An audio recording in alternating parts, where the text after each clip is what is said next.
And hello everybody, and welcome back to Thom Talks Stuff. I'm Gleeman Thom, and I am so excited to be reacting to this series. This series, just like the Nostalgia Critic, is one of my absolute favorite on YouTube. However, I think it has unfortunately ended. I haven't seen any new ones. Oh god, my hair looks horrible.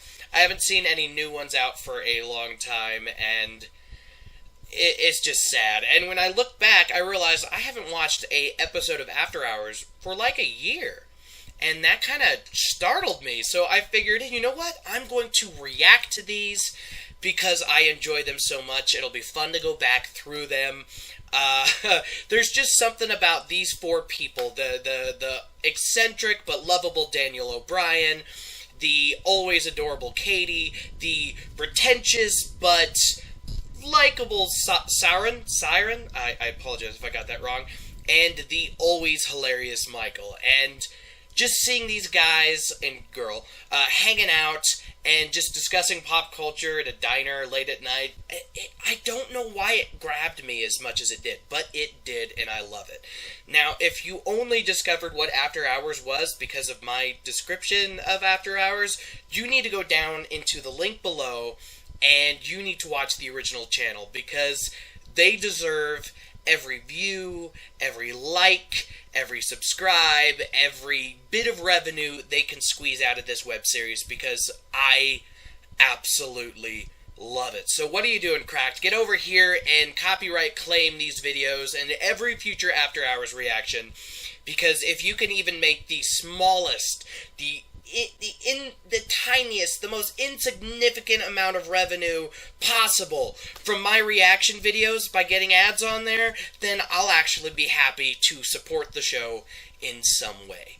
I love this series. So without further ado, let's react to why Back to the Future is secretly horrifying, one of the very first After Hours videos.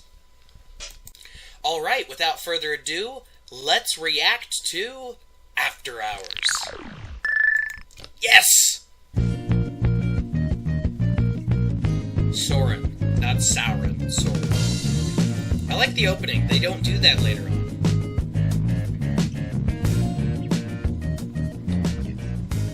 Look, we don't have to get into a What thing. thing? Look Oh, around they're in a us, thing. Lauren. We are in a thing. This is us in a thing. Do you think she heard me say no raisins? I mean, she didn't write it down. What are we talking about? Back to the I'm Future. allergic to raisins. On both. Oh, Specifically, how it has the worst ending in movie history. so like I love you allergic, just or ignored it. don't like it? The horrible truth about Back to the Future. Okay, it's the end of the movie. We're back in present day, but everything's different because Marty's gone back in Right. time to help his parents meet. But present day George and Lorraine still had a pretty substantial relationship with Marty back in Right. 1955. Lorraine was even hot for Marty, Yeah. like in a Yeah. weird, gross, reverse Oedipal sort of way. Then Lorraine marries George and gives birth to the same person they went to high school with. Now, if I married my high school sweetheart and we had a kid that looked exactly like someone we went to high school with, Yeah. that would be a red flag. Not to mention that Lorraine had a thing for Marty and then named her kid Marty. What's weird about loving your mother? Why are you drinking out of a jug? Okay, it's not weird. People name their kids after old friend all the time. You should name one bowling alley after the last place we made love. Okay, last implies multiple interactions. I think you mean iterations. Occasions. Interrelations, occasions. Does that have raisins? Marty drove his parents insane. It's the worst happy ending ever. Yeah, but the kid they knew in 1955 wasn't named Marty. That's right, he was Calvin Klein. Although now they look him up and see that Calvin Klein got rich selling the same underwear that 1955 Marty was wearing, and he doesn't even look a thing like him. Does somebody So she got like you? raisins. They don't know it's real anymore. It's like when you discover your au pair Denise isn't your real mother. That's nothing. Alright, go back to the ending. So George and Lorraine are hip and married, and they got their weird bastard time Gotcha. paradox kid or whatever, and Biff is now a neutered pseudo-servant to the McFly family. Do you think anyone ever casually mentions the time Biff tried to rape Lorraine? What happened between sex criminal and butler is very necessary plot information. Yeah, but it was the 80s. All movie bullies were sort of doing stuff like that. You guys are just thinking about Marty's parents. I mean, Marty got screwed too. Parkinson's, Katie? Really? Jesus Christ. Okay, first of all, we learn that Lorraine is like a danger slut. I mean, she only falls for George because he's injured. Then in the alternate past, Marty gets injured and she falls for him.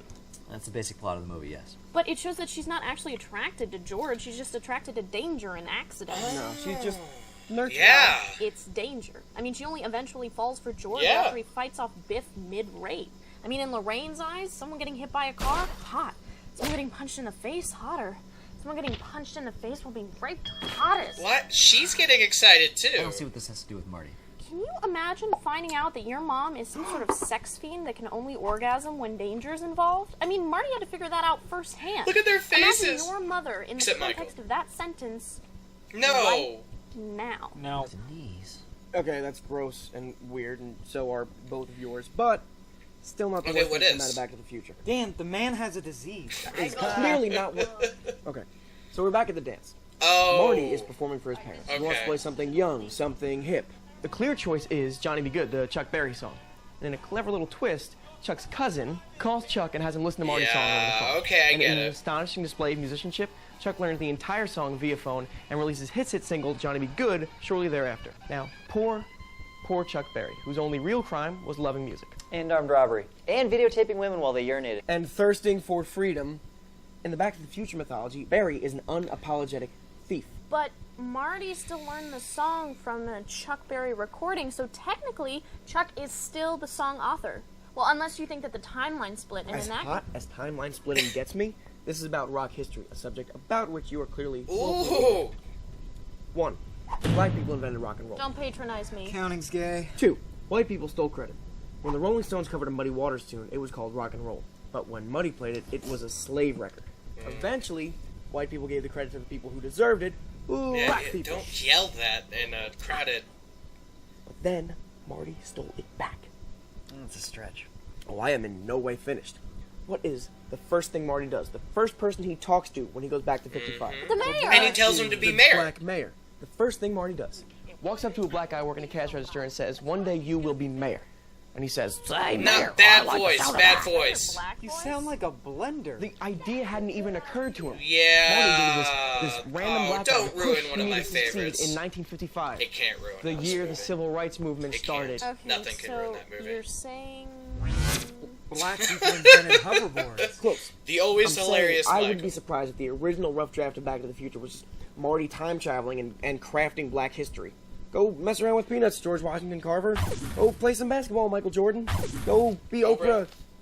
Oprah. I would watch that movie. All I'm saying Go be Oprah. is that Marty influences history in exactly two Bestseller. ways not pertaining to parental boning.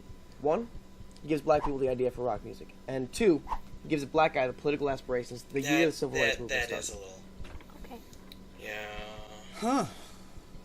Why do you know Why when the don't civil you? rights movement started? Why do you not? Is this part of your rap phase? Oh, are we allowed to talk about it now? Wait, nobody's concerned that he just called Zemeckis a racist? Zemeckis. I'm not saying Zemeckis sat down on his typewriter and said, "Ooh, I'm gonna go through American history and make it even whiter." Not until Not till Forrest For- Gump. Oh my god, don't even get me started on Forrest Gump. You want to talk about a creepy rape scene? Not really. Yeah, all right. Okay, so imagine we're going to that the Forrest genders Gump. are reversed. What if it was a retarded girl showing up at the dorm room of a guy that she has a crush on? It's not about you need to just shut your Because face. it I seems really don't remarkably think we need to talk about similar. this. You- let me can tell get it, your let me hands tell it. up When were before they a I thing? punch you in the face. So, Oh, there it's I am. over. No one needs I It's to- over. just won the Indy As far 500. They're just leaving it there.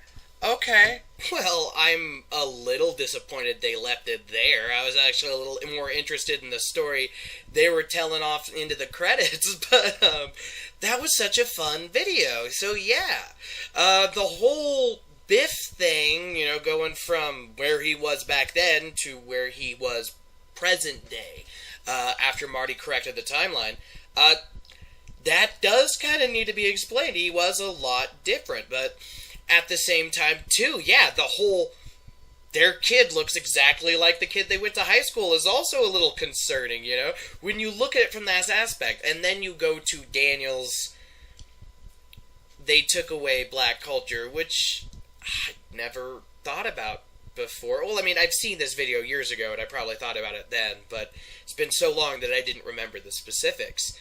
And yeah, it does look kind of bad, but at the same time, I don't actually think it's possible to ruin that movie. It was just so good. The second one is also great, but the first one was so good. There's very little you can do to hurt it. Wow. So that was fun. Not only do you enjoy what they're talking about in the moment, their Back to the Future discussions, they bring in Forrest Gump, which I hope leads into another After Hours. I think it does. I remember them talking about this at some point. Maybe they're going to get to why Forrest Gump is secretly horrifying. And they'll talk about it then. But I also like that they were also suggesting that at least in the realm of this web series, Katie and Michael had been hooking up at one point, and she was so over it. She's allergic to raisins.